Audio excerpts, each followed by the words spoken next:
Olá pessoal, sejam bem-vindos a mais uma semana do nosso curso de Informática Básica para o curso técnico de Sistemas de Energias Renováveis aí no âmbito do Pronatec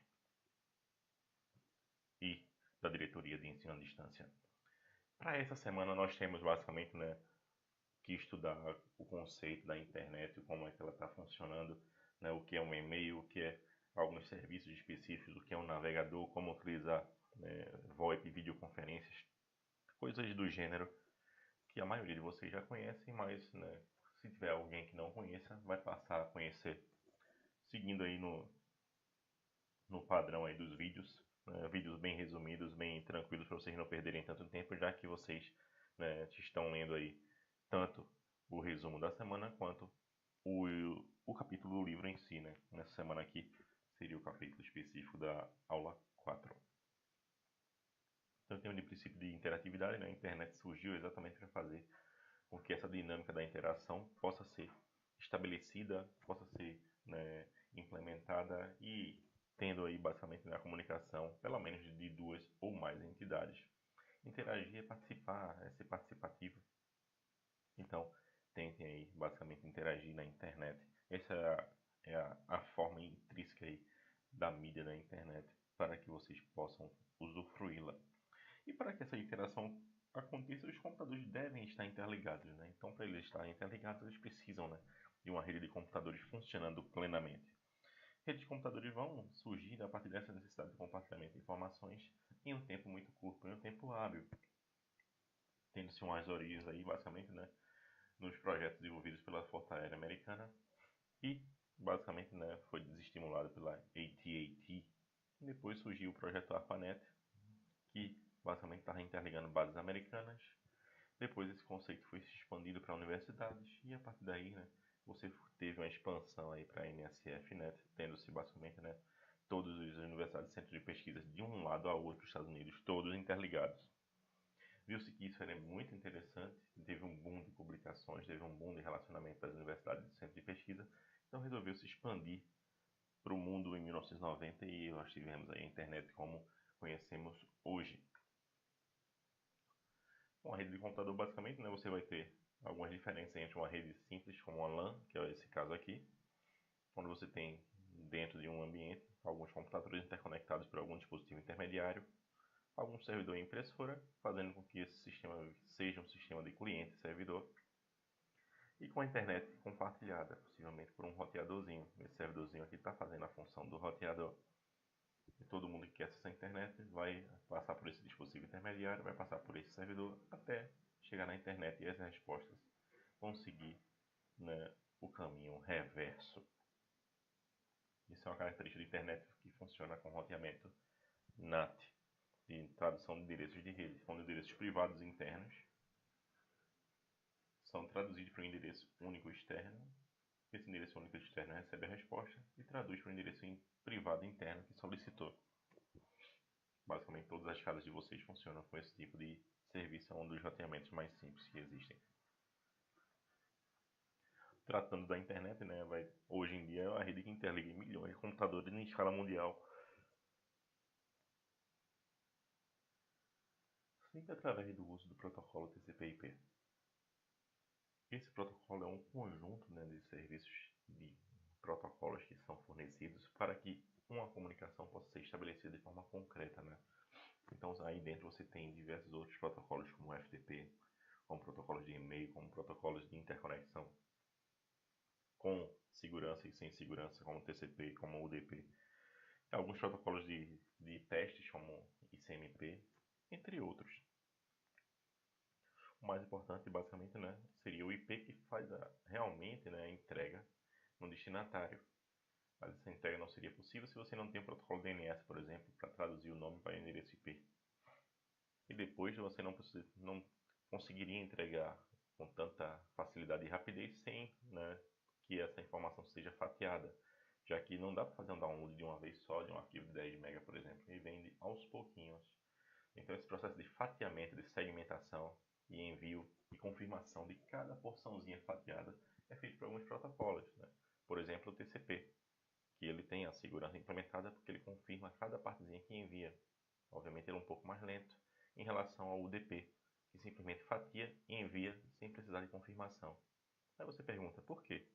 Porque às vezes a gente precisa ter uma maior fluência na comunicação. Por exemplo, sistemas VoIP ou próprios vídeos de YouTube são característicos da utilização do UDP. Por exemplo, se dá um problema na rede, o YouTube não sabe onde você parou assistindo o vídeo. Se você insiste dando um play, na dúvida ele começa a passar o vídeo de novo. Não sei se vocês já passaram por esse tipo de situação, eu já passei muitas vezes. Então isso é uma característica que há possibilidade do YouTube aí ter basicamente, né, um sistema UDP implementado para a passagem dos seus vídeos. Então aqui eu tenho basicamente, né, alguns conceitos de internet, como o protocolo TCP/IP específico, alguns padrões de conversões aí de comunicação entre os computadores. Você está totalmente, né, inserido nesse conjunto de protocolos. Os servidores, né, são geralmente computadores com uma capacidade maior do que os nossos computadores comuns, os nossos PCs, os nossos notebooks. Roteadores, basicamente, são equipamentos que fazem com que uma rede se interligue a outra e permite também organizar um tráfego, né? Eles conseguem determinar o melhor caminho para a entrega de toda a informação. Um provedor de acesso, né, é um requisito básico para quem quer acessar a internet. Esses carinhas são autorizados pela Anatel a compartilhar a internet que eles compram junto a grandes, né, provedores de primeiro nível.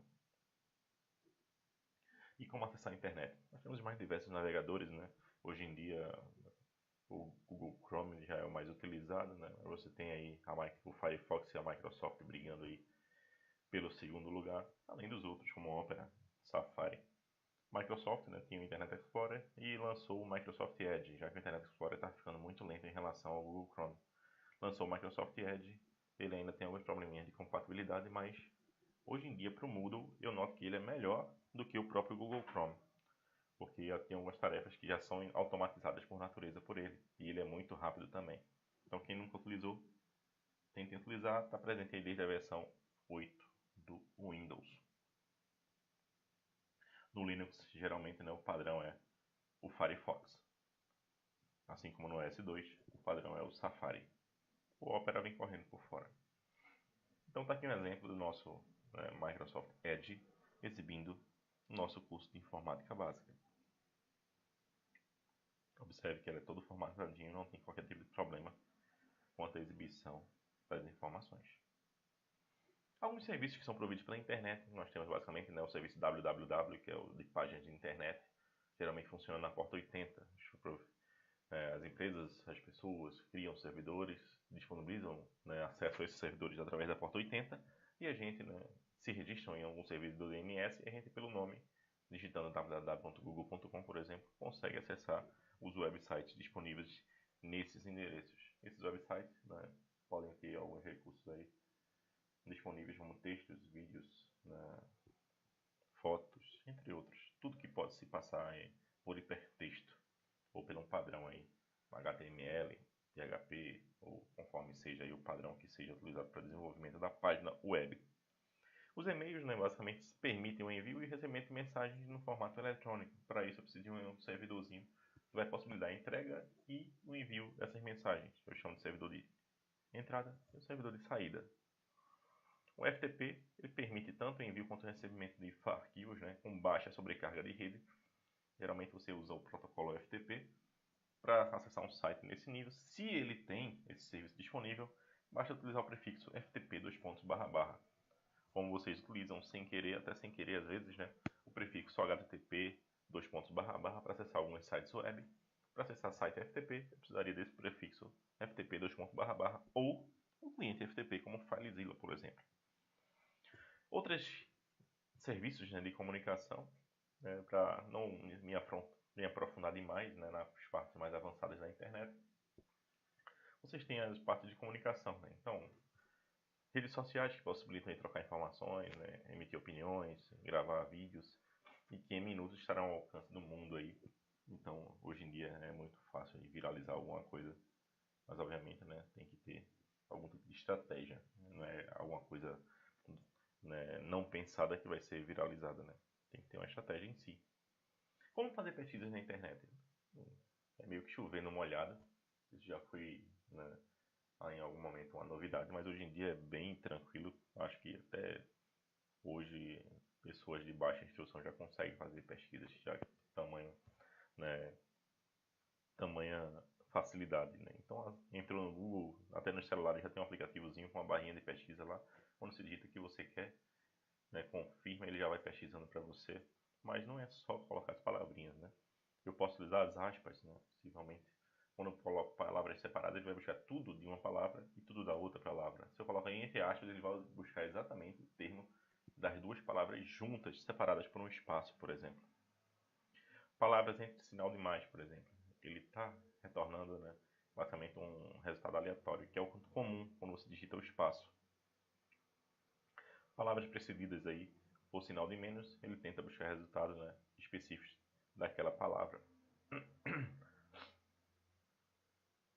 Precedido do sinal do tio, né, basicamente ele vai buscar os resultados normais e também, né, os semelhantes que você observa, né?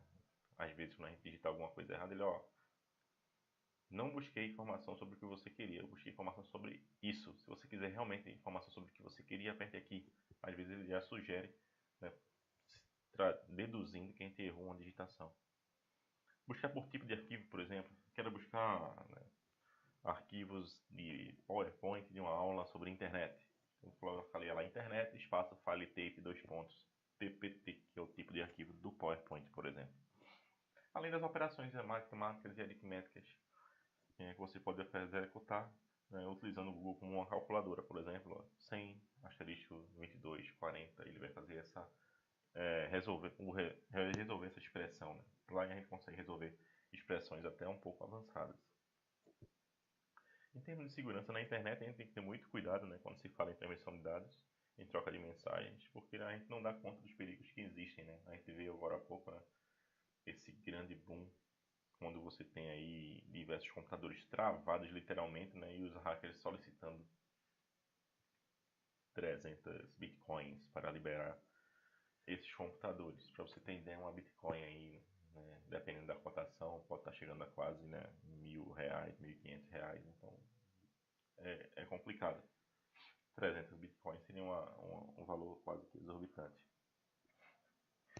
E esses programas, né, podem ser distribuídos das mais diversas formas. Então temos exemplos de vírus, de cavalo de Troia, de keyloggers, de spywares, entre outros. Né? Os vírus, eles têm a capacidade de se reproduzir automaticamente, como, né, um vírus da gripe, por exemplo. Você tendo esse vírus em você, você vai passar para outras pessoas e ele vai tentar ir se replicando e repassando para o máximo de computadores possíveis. No caso do vírus de computador. O cavalo de Troia, né? Ele tem um tempo específico, né? Ele chega como quem não quer nada e em determinado dia ele lança aí algum problema no seu computador. Assim como a história realmente do cavalo de Troia, né? Onde a cidade, né, basicamente não tinha um exército suficiente, né, para combater o seu inimigo, então ele tentou, né, uma estratégia de oferecer, né, um presente. E era um cavalo, né, muito grande, oco, e ele pegou os melhores soldados e colocou dentro desse cavalo. O pessoal gostou, etc. Era um tempo de festa, bebeu muito, todo mundo foi dormir, etc. E esses soldados de elite desceram e saiu matando todo mundo. Foi uma estratégia de guerra. Keyloggers e spywares vão variar, onde keyloggers vão tentar aí capturar, né, cliques no seu mouse, né, quando você digita nas teclas do seu teclado, vai gerar aí um log de eventos e vai tentar assim, enviar para o hacker que está monitorando o seu computador. Spywares, tem os mais diversos, né, dispositivos, capturas de tela, capturas de webcam. Então temos os mais diversos tipos de vírus e ataques que podem ocorrer na internet. Então sempre se previna, né? Não tente executar programas de origem duvidosas. Utilize sempre senhas seguras. Quando eu falo senhas seguras é mesclando letras maiúsculas, letras minúsculas, números e símbolos. No mínimo 8 caracteres, tá? Mantenha a curiosidade, né? Evite abrir mensagens que você não sabe de quem é, que é alguns e-mails duvidosos. Certifique-se de o site que você está acessando realmente é aquele site. Certifique-se da origem dele, né? Evite clicar em links que chegam por e-mail. Então tem uma cartilhinha na CFBR que vocês podem ir lá e dar uma lida, né, nos conselhos, já que a gente não tem tanto tempo para disponibilizar no vídeo, né, para não ficar muito grande. Então tem que acessar e dê uma olhada lá nessa cartilha que é bem interessante. Correio eletrônico, hoje em dia é difícil você utilizar softwares que gerenciam esse tipo de correio, né? Mas já é muito comum no ambiente empresarial. Você tem um Thunderbird, você tem um Outlook para gerenciar o e-mail da empresa, né? Hoje em dia, com a capacidade maior dos e-mails, né, via HTTP, o pessoal prefere acessar os websites mesmo, como o Google, por exemplo, oferece 15 GB por e-mail. O Outlook também, da mesma forma, da Microsoft. Então, ele permite organizar mensagens por assunto, por data, por destinatário, enviar e receber, marcar alguns compromissos, né? Obviamente, é necessário configurar, né, o servidor de e-mail através dos serviços POP, SMTP, IMAP ou HTTP. E o que são esses servidores aí que você está falando, Luciano? O servidor SMTP é um servidor de mensagens enviadas. É o responsável por transferir a sua mensagem quando você clica no enviar, por exemplo. O POP, ele permite você receber mensagens, por exemplo. Então, geralmente, né, você tem uma atuação conjunta do POP com o SMTP. O POP, né, é uma versão já é antiga, né, mas também tem concorrentes, como o IMAP, por exemplo, que é uma alternativa ao POP3 que permite gerenciar aí diversos e-mails. POP, né, é um por vez.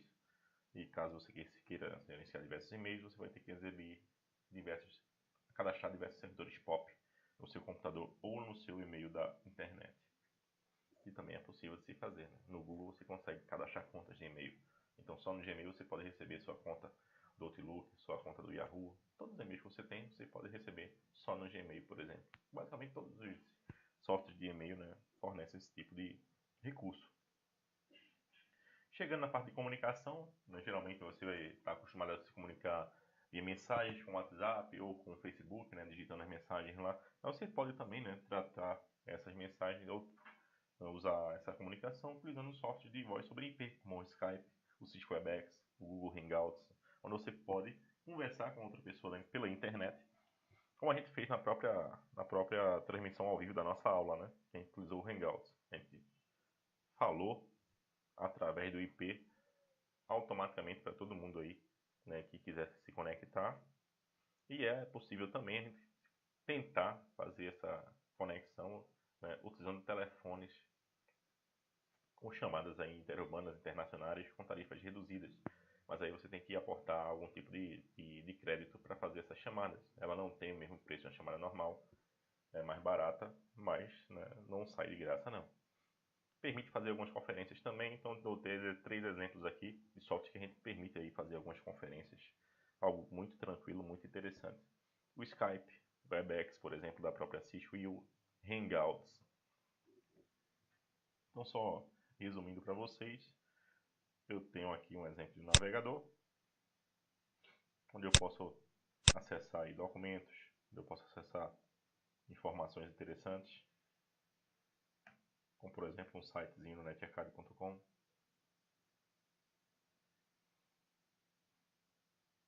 Esse site está em hipertexto sendo exibido aí. Você tem figuras, textos, menus e até vídeos sendo exibidos. No caso do YouTube,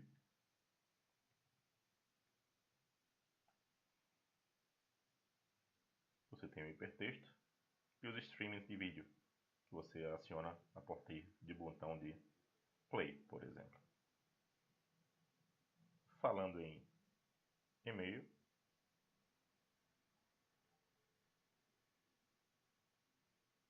aqui um exemplo do e-mail. Estou usando aí basicamente, né, o sistema da Google, onde eu posso organizar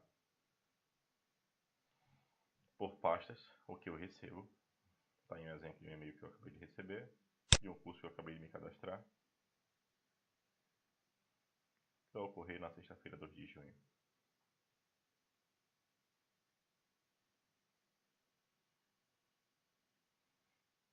E no caso do Hangout, simplesmente não preciso ter acesso à minha agenda.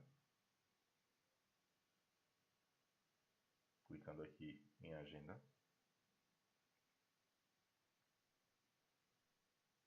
Preciso estabelecer, né, algum tipo de reunião. Por exemplo, clicando na reunião aqui, eu posso criar a reunião. A reunião está criada. E ao editar esse tipo de reunião, eu adiciono uma videochamada e salvo. Quando chegar nesse momento, vai aparecer um lembrete para os participantes, né, que eu posso adicionar aqui, os convidados. cabral@gmail.com. Já tenho aqui um dos participantes. Eu posso ir adicionando outros participantes.